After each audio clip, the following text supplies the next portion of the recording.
All right, so this is the most bizarre story that I ever experienced in Mexico. Actually, in general, my life. So, how the story starts, so just like any other immigrant dream is to go to America, right, and save up enough money and buy a house in Mexico for the family, right? And that's what my dad did when he came here in America, especially here in San Francisco. He came here for work, and he did like any immigrant does, work 2 to 3 jobs, save up enough money, and buy a house. So that's what he did. And he showed me pictures when he bought the house. It wasn't even a house, bro. It was like literally like a studio, like 1 bedroom house. All right, and then years later, he invested in that house and he built multiple rooms. At this point, if you guys go there and see it, it's like a fortress, especially the inside. It's like a fortress, cement fortress, bro.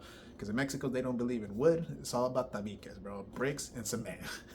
So it's very fortified. All right. So there's 4 stories that my dad built in that house. Every time I go there, right? And there's a lot of history. There's a lot of, especially my grandma. My grandma just passed away this year, and she said that there's a ghost there that loves her, but she doesn't love him. But every night he tried to get it in with her, and what my grandma used to do when she was alive, she will cuss him out, so he will leave her alone.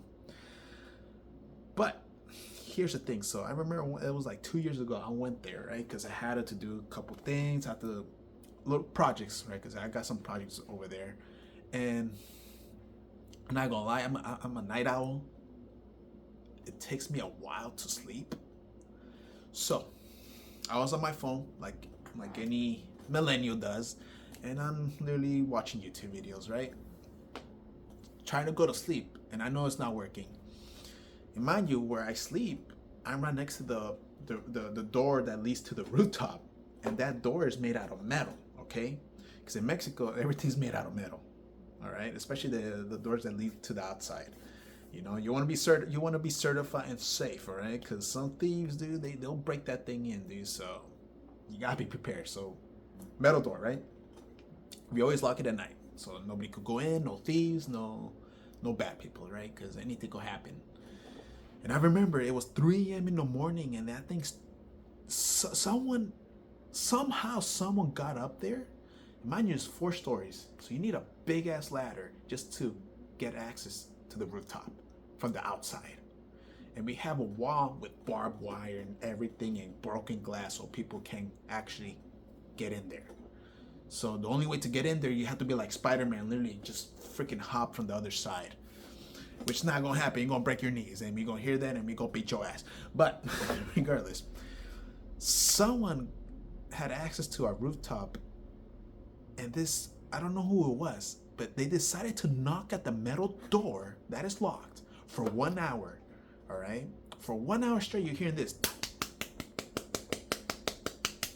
And I'm like, dude, when I was wide awake, right? I couldn't sleep.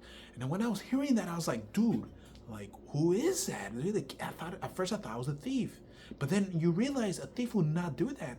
The thief job is to make less noise. They're trying to surprise you. The only way to surprise you is by be sneaky, right? I don't think a freaking thief is gonna be an idiot and actually expose his cover, right? And then I start realizing, oh wait, dude, because I'm very superstitious, right? I'm Latino, I'm half Mexican, right? I'm like, dude, I believe in spirits and all that stuff. And I was like, dude, it could actually be a duende, or I heard a story about the black eye children, where they always trying to knock the door and they try and invite themselves in. And if you actually invite those kids, your life turns downhill. Like you have bad luck and all that stuff. And I heard a lot of stories, so I believe in that. And then obviously the duende part is they're literally little people, pretty much, that like to crave havoc or play around or like prank on humans. And I'm like, dude, that might be it, man. Because if that was a duende, that was my first time experienced that, dude. But I was scared, man. I was like, dude, I never experienced this, dude. Like here in America, dude, I'm pretty chill. I mean, I experienced stuff here in this apartment, but over there was worse. Because I think that was a duende. The duende was knocking for an hour, and I know for a fact it was trying to scare me. All right, and it worked. I got scared. I started praying, but obviously I fell asleep, right? And I had cousins staying over, and I told them, "Hey, did you guys hear the noise, the knock last night at 3 a.m.?" It's like, "Nah, I didn't hear anything." But the one thing I did hear, it was like footstep in the rooftop. Someone was like dragging their feet in the rooftop, and we had gravel. And I was like, "Dude, like, okay, that kind of confirms it. I'm not crazy. I'm not the only one that actually heard this." But the thing was, they didn't hear the knock. I heard the knock because I was right next to the damn door. So, and I wasn't gonna look. Forget that, because I had a feeling like if I actually tried to look, because we had like little holes where you can actually look from the outside, I was gonna regret it. So I was like, stay in my bed, stay in my lane, right? I'm not gonna go out, because I might regret what I'm gonna see. All right, I might regret it, So I let that go. The knock stopped. I fell asleep, woke up great, and right there, this the first time that I ever experienced something supernatural. To be honest, I think that's what it is. And yeah, it spooked me to death. All right, it's duendes are real. I'll tell you that, guys. Duendes are real. I know it's hard. You need evidence, but right there, it shows that they do exist, man. Like, because a thief will never do that. If I was a thief, I would never do that. All right, so let me know, guys. I know there's a lot of Latinos here. Please, I want to hear you guys' story. Just write on the comments. I just want to read them, because I do love hearing supernatural stories that involves ghosts, duendes, anything that's crazy or scary, pretty much. So yeah, if you guys enjoyed this video, please hit the subscribe button.